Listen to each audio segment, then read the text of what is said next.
Hello friends, आपका स्वागत है मेरे इस प्यारे से यूट्यूब चैनल इडियो फिजिक्स हिंदी में। आज हम कक्षा 10 विज्ञान का 15 नहीं 16 इंपॉर्टेंट क्वेश्चन लेकर आए हुए हैं। अगर आप इस 16 क्वेश्चन को तैयार कर लेते हैं तो फिजिक्स में आपको कोई दिक्कत नहीं होगा।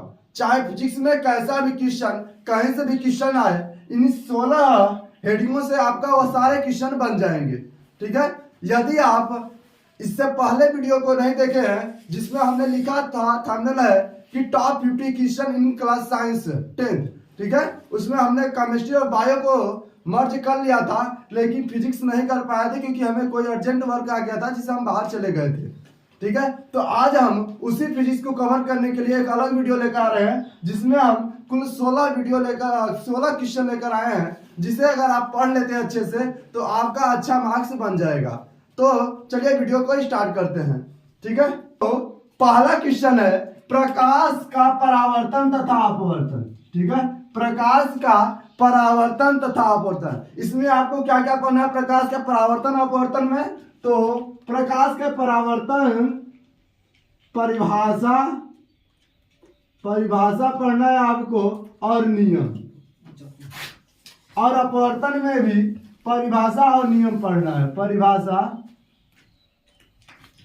और नियम। ठीक है, तो प्रकाश के परावर्तन के परिभाषा और नियम पढ़ना है। ठीक है, और साथ में ही आपको पता होगा कि प्रकाश के परावर्तन का जो द्वितीय अपवर्तन का द्वितीय नियम है उसे स्नेल का नियम कहते हैं। क्या कहते हैं? द्वितीय नियम को स्नेल का नियम कहते हैं। यह भी बहुत इंपॉर्टेंट है, स्नेल का नियम। ठीक है, अब देखिए आगे चलते हैं। तो आगे अवतल दर्पण द्वारा प्रतिबिंब का बनना तथा उत्तल दर्पण द्वारा प्रतिबिंब का बनना। जस्ट एक सेकेंड। ठीक है, अवतल दर्पण द्वारा प्रतिबिंब का बनना तथा उत्तल दर्पण द्वारा प्रतिबिंब का बनना। तो आप इसे भी तैयार कर लेंगे, अवतल दर्पण द्वारा प्रतिबिंब का बनना, उत्तल दर्पण द्वारा प्रतिबिंब का बनना।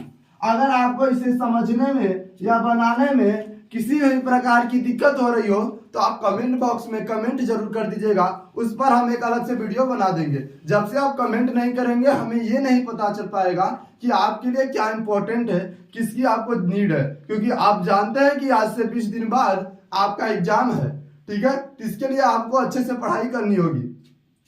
आगे चलते हैं, लेंस से प्रतिबिंब का बनना। देखिए हर वर्ष कम से कम 4 नंबर के प्रतिबिंब बनने के क्वेश्चन आते हैं, या दर्पण का पूछ ले या लेंस का पूछ ले, इसलिए आप इसे जरूर कवर कर लीजिएगा। बहुत ज्यादा नहीं, इसका अगर दोनों का अगर पढ़ना होगा, आपको सेल्फ स्टडी करना हो तो आधे घंटे में आप अच्छे से कर लेंगे। अगर आप चाहते हैं इस पर वीडियो दे तो 15 मिनट में हम सारे को मर्ज करके एक वीडियो दे सकते हैं। ठीक है, तो इसके लिए आप कमेंट बॉक्स में कमेंट करिएगा, और वीडियो अच्छा लग रहा हो तो चैनल को हमारे सब्सक्राइब और वीडियो को लाइक कर लीजिएगा। आगे चलते हैं, निकट दृष्टि दोष, दूर दृष्टि दोष। ठीक है, दृष्टि दोष क्या होता है आप जानते हैं। तो इसमें है निकट दृष्टि दोष और दूर दृष्टि दोष, ये दोनों हेडिंग को दोष, कारण और निवारण सब तैयार कर लेंगे। दृष्टि दोष होता कैसे है, कारण क्या है, निवारण क्या है। ठीक है, तो यह दृष्टि दोष के हो गए क्वेश्चन। आगे चलते हैं लेंस की क्षमता। तो लेंस की क्षमता को भी आप तैयार कर लेंगे, लेंस की क्षमता। ठीक है, लेंस की क्षमता क्या होती है। इसके आगे है ओम का नियम, ओम का नियम। ठीक है, ओम का नियम क्या होता है, इसके देखिए ओम का नियम है और ओम के नियम के सूत्र का सत्यापन है। ठीक है, लेकिन हमें सूत्र का सत्यापन नहीं करना है, चलो ओम का नियम पढ़ना है, यानी परिभाषा पढ़ना है, सूत्र पढ़ना है। परिभाषा और सूत्र याद करना है कि V बराबर जो IR होता है ना, ये सूत्र याद कर लेना है। फिर आगे है मानव नेत्र का सचित्र वर्णन। मानव नेत्र का आपको सचित्र वर्णन पढ़ना है, हर साल आता है सचित्र वर्णन। ठीक ना, अगर फिजिक्स से बोले तो ये जो क्वेश्चन है लगभग 6 नंबर में आ जाता है, 6 अंक में पूछा जाता है मानव नेत्र का सचित्र वर्णन। आगे चलते हैं, क्वेश्चन नंबर 9 है विद्युत प्रतिरोध। विद्युत प्रतिरोध का परिभाषा पूछ सकता है, विद्युत प्रतिरोध से संबंधित सवाल आ सकते हैं। विद्युत धारा का परिभाषा पूछ सकता है, विद्युत धारा से संबंधित सवाल आ सकते हैं। श्रेणी क्रम संयोजन, समांतर क्रम संयोजन, क्या होता है ये पूछ सकता है। देखिए इसका डेरिवेशन आपके बुक में नहीं कहा है, इसलिए इसको हम नहीं रेफर करेंगे, लेकिन आप श्रेणी क्रम संयोजन और समांतर संयोजन होता क्या है इसके सूत्र याद कर लेंगे, ताकि न्यूमेरिकल जब बने तो इसे कर लेंगे। ठीक है, आगे चलते हैं। चुंबकीय बल रेखाएं क्या है? चुंबकीय बल रेखाएं। चुंबकीय बल रेखाएं क्या होती हैं? और एक और इसके लिए इंपॉर्टेंट है कि दो चुंबकीय बल रेखाएं एक दूसरे को प्रतिच्छेद नहीं करती है। चुंबकीय बल रेखाओं के गुण हैं, दो चुंबकीय बल रेखाएं एक दूसरे के प्रतिच्छेद नहीं करती, क्यों? ये इस टाइप का क्वेश्चन दोनों में पूछा जाता है।